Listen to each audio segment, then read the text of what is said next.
मित्रांनो, तुमच्यापैकी बऱ्याच लोकांनी मला असं सांगितलेलं होतं की हायवेवरती गाडी कशी चालवायची ह्या विषयावरती एक व्हिडिओ बनवा. आणि आज गुरुवार असल्यामुळे त्याच विषयावरती मी आज व्हिडिओ बनवलेला आहे. हा व्हिडिओ शेवटपर्यंत पहा, अजिबात मधून सोडून जाऊ नका, कारण ज्या गोष्टी मी या व्हिडिओमध्ये तुम्हाला सांगणार आहे त्या गोष्टी तुम्हाला आणि तुमच्या फॅमिलीला कायमच हायवेवरती सेफ ठेवतील आणि तुमचा ओव्हरऑल हायवेवरचा ड्रायव्हिंगचा जो एक्सपिरियन्स आहे तो चांगला करतील. आता मी नेहमी मीच चालवतो आणि मीच शूटिंग घेतो, पण आज मात्र खूप गोष्टी तुम्हाला सांगायच्या आहेत आणि हायवेवरती गाडी चालवत असताना दुसरं काहीही करणं थोडंसं रिस्की राहील, म्हणून मी आज गाडी चालवणार नाहीये. तर आपल्यासाठी आपल्याकडे मदतीला आलेले आहेत मुरली ढगे, की जे प्रोफेशनल ड्रायव्हर आहेत, बरेच वर्ष गाडी चालवत आहेत. आज ते आपल्यासाठी गाडी चालवणार आहेत आणि मी तुम्हाला सांगणार आहे की हायवेवरती काय करायचंय आणि काय नाही करायचंय. व्हिडिओला सुरुवात करू, चला तर मग.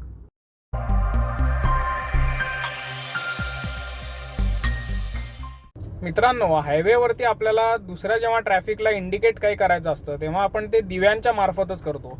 इकडे आपण एसी लावलेला असतो, त्याच्यामुळे गाडीच्या बाहेर हात वगैरे काढून आपल्याला ते करता येत नाही आणि ते करूही नाहीये, ते फार रिस्की असतं. तर हे मी सिग्नल्स आता तुम्हाला सांगतो काय असतात. तर मित्रांनो, राईट लेन बदलायचे असेल तर आपल्याला राईटचा इंडिकेटर द्यायचा आहे, जसं आपण दिलेला आहे. लेफ्ट लेन बदलायचे असेल तर आपल्याला लेफ्टचा इंडिकेटर द्यायचा आहे आणि आम्हाला आधी जाऊ देत किंवा आम्हाला ओव्हरटेक करून देत हे सांगायचं असेल तर लाईट फ्लॅश करायचे. मंडळी, दुसरा जो आता विषय मी तुम्हाला हायवेच्या बद्दल सर्वात महत्त्वाचा सांगणार आहे तो म्हणजे लेन डिसिप्लिन. आता तुम्ही जर बघितलं तर आपण 3 लेनच्या हायवेवरनं चाललेलो आहोत. तर नियमाप्रमाणे ज्या गाड्या सर्वात हळू चालत असतात त्या गाड्या लेफ्टला ठेवायच्या असतात. ज्या गाड्या साधारण 60 ते 80च्या स्पीडने चालू असतात त्या गाड्या मिडल लेनमधनं चालवायच्या असतात. मी तुम्हाला असा सल्ला देईन की शक्यतो तुम्ही मिडल लेनमध्येच राहा आणि ज्या गाड्या जेव्हा आपल्याला ओव्हरटेक करायचा असतो तेव्हाच आपल्याला फक्त थर्ड लेनमध्ये जायचं आहे. अदरवाईज आपल्याला थर्ड लेनमध्ये जायचं नाही आहे. पण आपण ऑफकोर्स भारतात गाडी चालवतोय त्याच्यामुळे असं काही होत नाही. आपल्याकडे कुठेही गाडी चालवत असतं कोणी. नॉर्मली तुम्ही जर हायवेवरती बघितलं तर ट्रक्स जे असतात ते थर्ड लेनमधनं असतात आणि लेफ्ट लेनमधनं जी स्लो लेन आहे त्याच्यामध्ये सगळे 2 व्हीलरवाले किंवा रिक्षेवाले असतात. आता तुम्ही बघितलं तर आत्ताच एक रिक्षा आपल्या तिथे होती. तर म्हणून आपल्याला गाडी जेव्हा आपण कारमध्ये असतो तेव्हा आपल्याला बऱ्याचदा लेन सारखी चेंज करावी लागते ह्या वाहनांना ओव्हरटेक करण्यासाठी. आणि लेन चेंज करताना मित्रांनो आपल्याला त्याच्यामुळे इंडिकेटर देणं आवश्यक आहे. जर आता आपण मिडल लेनमधनं चाललोय, जर आता मला राईटला जायचं असेल किंवा मला स्पीड कमी करायचं आहे, लेफ्टला जायचं असेल तर आधी मी इंडिकेटर देणार. त्यांनी आत्ता इंडिकेटर दिला, मागे बघणार आरशामध्ये की मागच्या ट्रॅफिकचा अंदाज घेणार आणि इंडिकेटर देऊन 2 ते 3 मिनिटांनी माझी लेन बदलणार. आत्ता इंडिकेटर दिला आणि लगेच लेन बदलली असंही आपल्याला करायचं नाही मित्रांनो. मंडळी, आत्ताच मी तुम्हाला सांगितल्याप्रमाणे इकडे आत्ता 2 ट्रक आहेत आपल्यासमोर. एक बरोबर गोष्ट करतोय आणि एक चुकीचा गोष्ट करतोय. तो फार हळू चालवत असून सुद्धा एक्स्ट्रीम राईटच्या ओव्हरटेकिंगच्या लेनमधनं चालू आहे.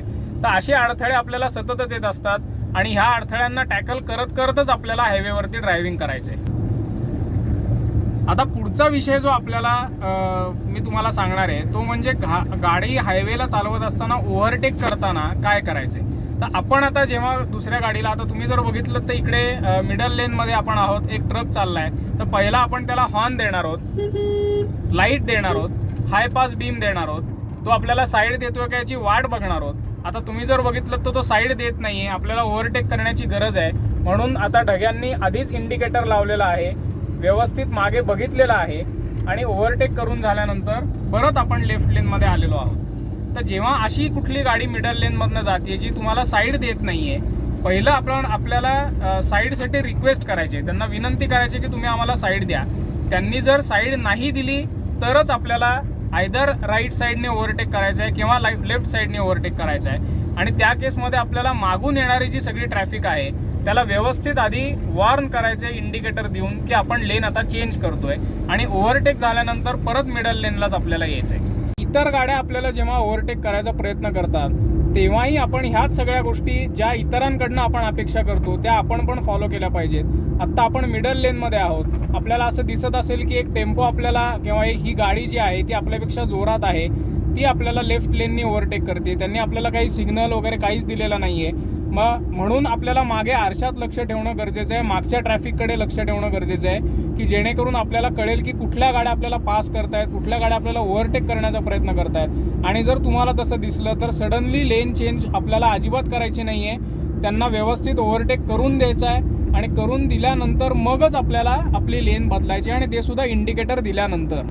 मित्रांनो, हायवेवरती अजून एक गोष्ट मी तुम्हाला आवर्जून सांगेन. मगाशी मी तुम्हाला म्हटलं की जेव्हा इतर गाड्या तुम्हाला ओव्हरटेक करत असतात तेव्हा तुम्ही त्यांना शक्यतो साईड द्या, पण हे सुद्धा तेवढंच खरं आहे की जर तुम्हाला तेव्हा साईड देणं शक्य असेल तरच साईड द्या, अदरवाईज तुम्ही साईड देऊ नका. हे मी विशेषतः क्रेटा किंवा फॉर्च्युनरचे असे लोक बरेच बघितलेले आहेत की जे सतत लाईट मारत असतात, हॉर्न देत असतात आणि आपल्यावरती एक प्रेशर आणत असतात साईड देण्याचं. आणि जर तुम्हाला तेव्हा सेफ वाटलं नाही साईड देणं तर त्याच लेनमध्ये मेंटेन करा. जे काय तुमच्यासमोर अडचण आलेली आहे ती अडचण दूर झाल्यानंतर ते किती तुमच्यावरती साईड देण्याचे प्रेशर टाकत असतील तरी त्यांना देऊ नका, आणि अडचण दूर झाल्यानंतर मग तुम्ही त्यांना सेफली साईड द्या. मित्रांनो, ओव्हरटेक करत असताना आपला गिअर्स सुद्धा तेवढेच महत्त्वाचे आहेत. ओव्हरटेक करत असताना आपल्याला नेहमी जास्त पॉवर लागते आणि त्याच्यामुळे आपल्याला ओव्हरटेक पटकन करता येतो, आणि तो पटकनच करायचा असतो. ओव्हरटेक करताना वेळ अजिबात घालवायचा नसतो. म्हणून सेकंड, थर्ड किंवा फोर्थ गिअरमध्येच गाडी चालवायची आहे. आता तुम्ही जर बघितलं तर आपल्यासमोर बरीच ट्रॅफिक आहे. या ट्रॅफिकमध्ये बऱ्याच गाड्या आपल्यापेक्षा स्लो चालल्यात तर त्यांना आपल्याला ओव्हरटेक करायला लागणार आहे.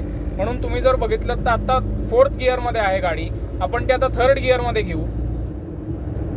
थर्ड गिअर टाकू आपण, म्हणजे मग आपल्याला व्यवस्थित पॉवर मिळेल. गाडी कुठेही बंद पडणार नाही किंवा आपला स्पीड किंवा पॉवर कमी होणार नाही.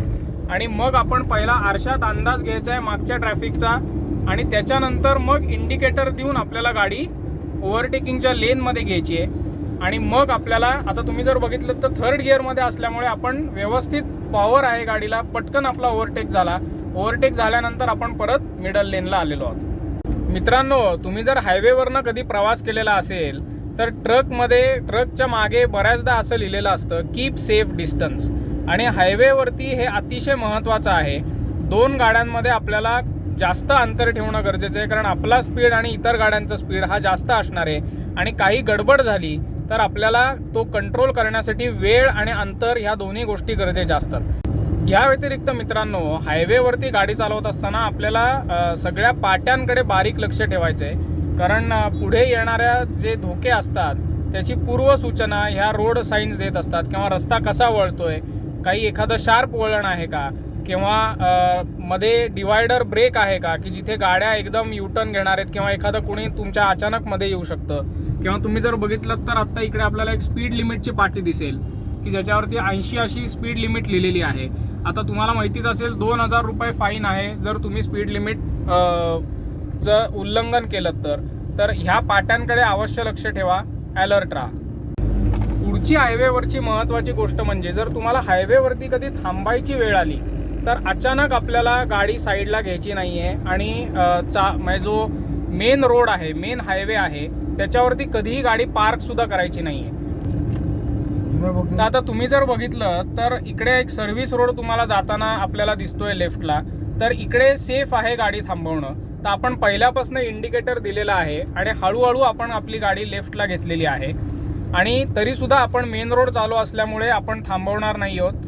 आपण सर्व्हिस रोडच्या बाजूला गाडी घेणार आहोत आणि तिथे मग गाडी आपण व्यवस्थित थांबवणार आहोत.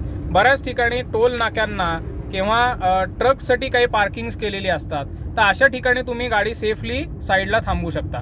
तुम्ही जर बघितलं तर आपण आता पूर्ण हायवेच्या बाहेर आलेलो आहोत, आणि हायवेच्या बाहेर येऊन तुम्ही बघितलं तर जिथे ट्रक्स वगैरे उभे आहेत तिकडे आपण सेफली गाडी थांबवू शकतो.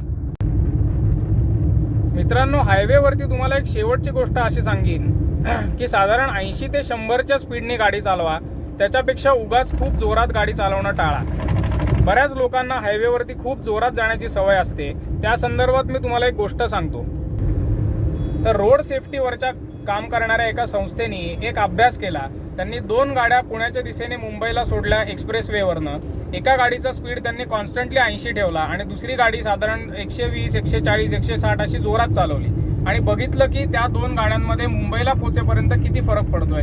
तर त्यांच्या असं लक्षात आलं की ती जोरात जाणारी गाडी होती ती फक्त 10 मिनिटं त्या 80च्या स्पीडच्या गाडीपेक्षा लवकर पोहोचली. तर ह्या 10 मिनिटासाठी तुमच्या आणि तुमच्या फॅमिलीचा जीव तुम्ही धोक्यात घालू नका. आणि ह्याने दुसरा असा फायदा होतो की आपण जेव्हा 4थ्या-5व्या गिअरवरती एका 80-100च्या स्पीडने गाडी चालवतो तेव्हा जास्तीत जास्त ॲव्हरेज मिळतं. आणि आपला गाडीचा मेंटेनन्सही वाचतो, कारण ब्रेकचा डॅमेज वाचतो, ब्रेकचं लोड कमी होतं, क्लच प्लेटचं लोड कमी होतं. तर ह्या सगळ्या गोष्टींसाठी साधारण 80 ते 100च्या पेक्षा जास्त जोरात हायवेवरती गाडी चालवू नका मित्रांनो. तर आजचा व्हिडिओ तुम्हाला कसा वाटला हे कॉमेंट्समध्ये जरूर सांगा. आवडलेला असेल तर लाईक करा आणि राईट ड्राईव्ह मराठीच्या यूट्यूब चॅनलला नक्की सबस्क्राईब करा. भेटूया पुढच्या गुरुवारी. Kiran Abhyankar from the right drive Marathi signing off. धन्यवाद.